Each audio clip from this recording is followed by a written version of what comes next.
आज हम basic concept of sociology की इस श्रृंखला में सामाजिकरण की प्रक्रिया इस चैप्टर को देखने वाले हैं। सामाजिकरण की प्रक्रिया में आज हम सामाजिकरण की परिभाषा, सामाजिकरण के प्रकार, सामाजिकरण को प्रभावित करने वाले कारक, सामाजिकरण के माध्यम, सामाजिकरण प्रक्रियेतील अवस्था इनको देखने वाले हैं। महाराष्ट्र के बीएसडब्ल्यू और बीए सोशियोलॉजी के स्टूडेंट के लिए मराठी में उन लोगों को समझाने के लिए सामाजिकरण प्रक्रियेतील अवस्था इस चैप्टर को मराठी में समझाया गया है। आज के इस वीडियो में हम दोनों भाषाओं में इस वीडियो को सादर करेंगे। सामाजिकरण की प्रक्रिया मानव के आपस के संपर्कों से या व्यवहार से होती है। दूसरे शब्दों में सामाजिकरण एक ऐसी प्रक्रिया है जिसके माध्यम से व्यक्ति सामाजिक मानदंड, मूल्य और अपेक्षाओं को आंतरिक रूप से और उचित संज्ञानात्मक, व्यक्तिगत और सामाजिक कौशलों को सीखकर समाज के सदस्य बनना सीखता है, जिसे उन्हें अपने समाज के उत्पादक सदस्य के रूप में कार्य करने की आवश्यकता होती है। परिभाषा। अकबर ने सामाजिकरण की परिभाषा करते हुए कहा है, सामाजिकरण समूह और समाज के मानदंडों को सीखने की प्रक्रिया है। बोगार्स के अनुसार सामाजिकरण एक साथ रहने और काम करने के लिए सीखने की प्रक्रिया है। मेलुनियास्की का कहना है, समाज एक आजीवन प्रक्रिया है जिसके द्वारा एक व्यक्ति समाज का उचित सदस्य बन जाता है और मानव विशेषताओं को विकसित करता है। सामाजिकरण के प्रकार। सामाजिकरण के दो प्रकार है, एक प्राथमिक सामाजिकरण, दूसरा माध्यमिक सामाजिकरण। प्राथमिक सामाजिकरण एक व्यक्ति के जीवन में शुरुआती अवधि जिसके दौरान वे सीखता है और उनके चारों ओर के अनुभव और बातचीत के माध्यम से स्वयं का निर्माण करता है। बच्चे के जन्म के साथ प्राथमिक सामाजिकरण की अवधि शुरू होती है। उस समय बच्चे की कोई अवधारणा नहीं होती, वो केवल संवेदी स्कीम के साथ आता है। इसे दो तथ्यों के कारण प्राथमिक कहा जाता है। यह पहले जीवन की शुरुआत के चरण में होता है और दूसरा सबसे महत्वपूर्ण बात यह है कि इसका हमारे जीवन पर प्रभावशाली प्रभाव पड़ता है और यह दृष्टिकोण को आकर देने की भूमिका निभाता है। प्राथमिक सामाजिकरण आमतौर पर परिवार में होता है।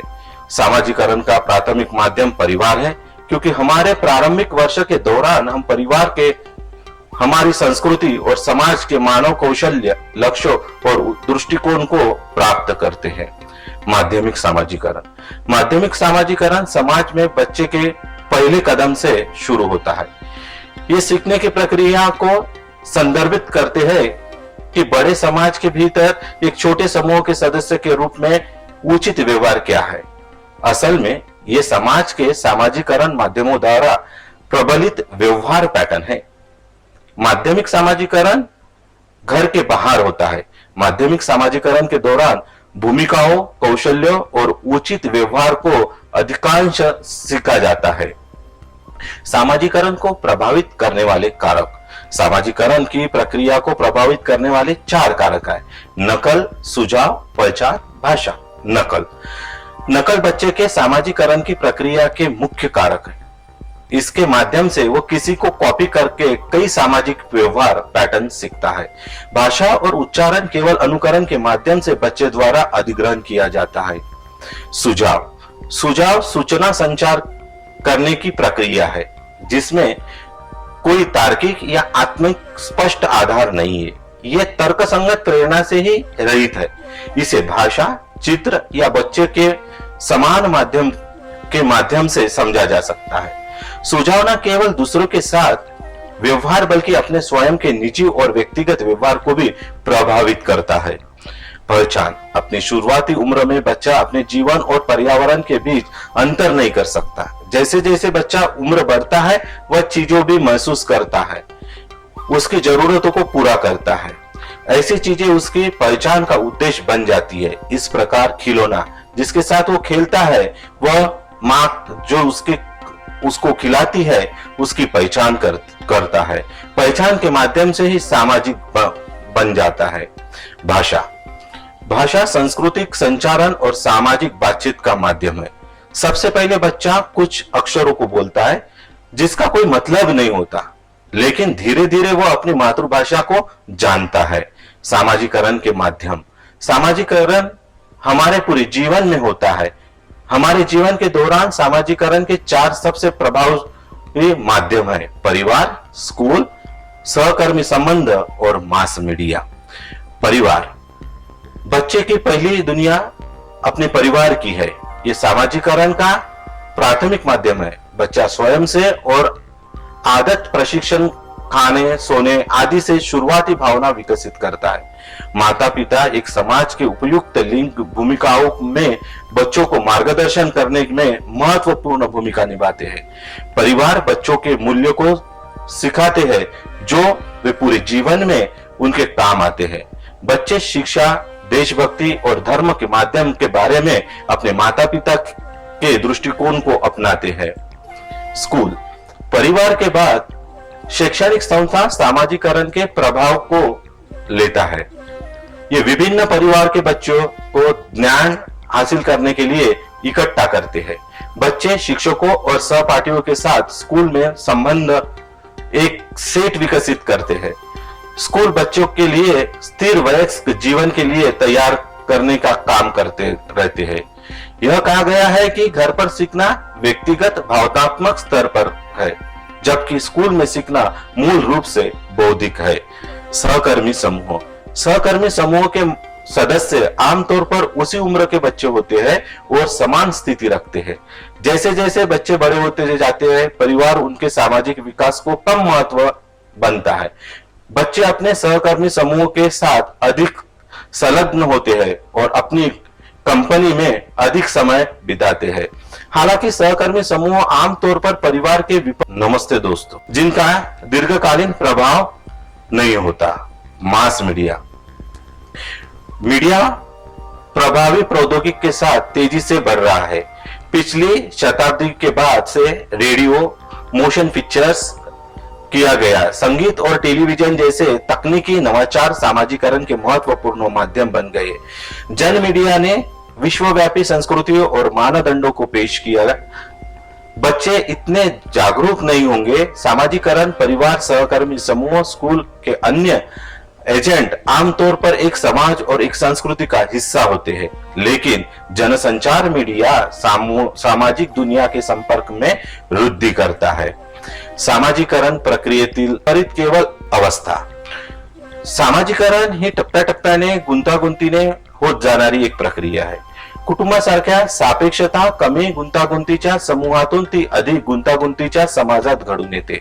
सामाजिकरणात अनेक गोष्टी व्यक्तीला शिकवल्या जातात। सिग्मंड फ्राइड म्हणतात, व्यक्तित्व विकासाच्या कुमारावस्थेच्या अवस्था विशद केल्या आहेत। हॅरी जॉन्सन यांच्या सामाजिकरणाच्या अवस्था मानून त्याने विश्लेषण केलेले आहे। जन्मापासून तर मृत्यूपर्यंत व्यक्तीच्या सामाजिकरणात कोणत्या अवस्था दिसतात त्या व त्याहून नेमके काय शिकता येते या अवस्था पुढील प्रमाणे आहे। मौखिक अवस्था मुलाच्या जन्मापासून ते सुमारे 1 वर्षापर्यंत ही अवस्था मानली जाते। जन्माला येण्यापूर्वी मूल मातेच्या गर्भाशयात आवश्यक तेवढा उबदार आणि आरामदायी अवस्थेत असते, पण जन्मानंतर मात्र त्याला बाहेरच्या वातावरणाशी जुळवून घेण्यासाठी ताणतणावाला तोंड द्यावे लागते। सामाजिकरणाच्या दृष्टीने या अवस्थेत महत्वाचे उद्दिष्ट म्हणजे मौखिक परावलंबन प्रस्थापित करणे हे होय। या अवस्थेत मूल आपल्या विविध शारीरिक गरजांच्या पूर्ततेसाठी इतरांचे अवधान आपल्याकडे आकर्षित करून घेण्याचे कौशल्य आत्मसात करते। सिग्मंड फ्राइडच्या मते या अवस्थेत मुलाचे आईशी फक्त प्राथमिक पातळीवरील तादात्म्यीकरण झालेले असते। गुदावस्था पहिल्या वर्षाच्या अखेरेपासून ते मुलाच्या वयाच्या 3ऱ्या वर्षापर्यंत ही अवस्था मानली जाते। या अवस्थेत एका नव्या संघर्षामय व ताणतणावमय स्थितीला मुलाला तोंड द्यावे लागते। मूल मूत्र विसर्जना संबंधीच्या शिस्तीच्या पालनाच्या अपेक्षा हे या तणावाचे मुख्य कारण असते। मलमूत्र विसर्जनाविषयीच्या योग्य त्या सवयी लावण्यापासून मुलावर शिस्तीचे संस्कार केले जातात.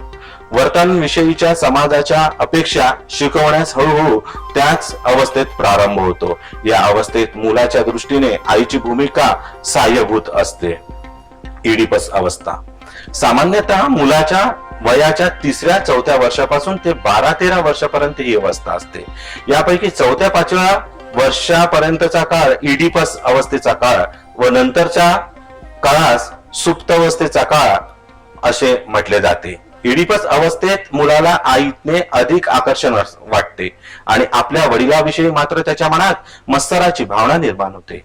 फ्राइड असे म्हणतो की मुलाने त्याच्या आईविषयी आकर्षण लैंगिक भावनेतून निर्माण होत असते असे म्हणतात. मुलगा ज्याप्रमाणे आईकडे आकृष्ट होतो त्याचप्रमाणे मुलगी पित्याकडे आकृष्ट होते. मुलाच्या मनात अबोध पातळीवर चाललेला जो भावनिक मानसिक गुंता असतो त्याला फ्राइड इडिपस गंड असे म्हणतो. मुलीच्या मनात देखील आईविषयी मत्सराची भावना निर्माण होते. तिचा निर्देश करण्यासाठी फ्राइड यांनी अल्पकालिक होते हे इलेक्ट्रागंड ही संज्ञा वापरली आहे. सामाजिकरणाच्या दृष्टीने महत्वाची बाब म्हणजे या अवस्थेत मुलगा किंवा मुलगी एकतर आपल्या लिंगसापेक्ष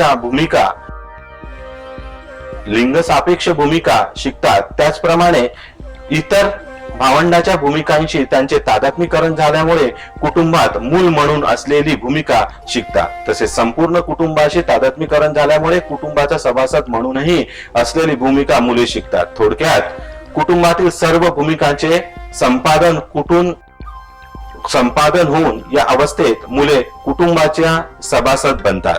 किशोरावस्था सामान्यतः 13 ते 18-19 वर्षापर्यंतची टीनएजर ही अवस्था मानली जाते.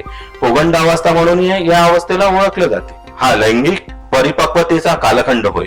मुलाच्या लैंगिक इंद्रियांचे पूर्ण वाढ होऊन अनेक शारीरिक तसे मानसिक बदल या कालखंडात होत असतात.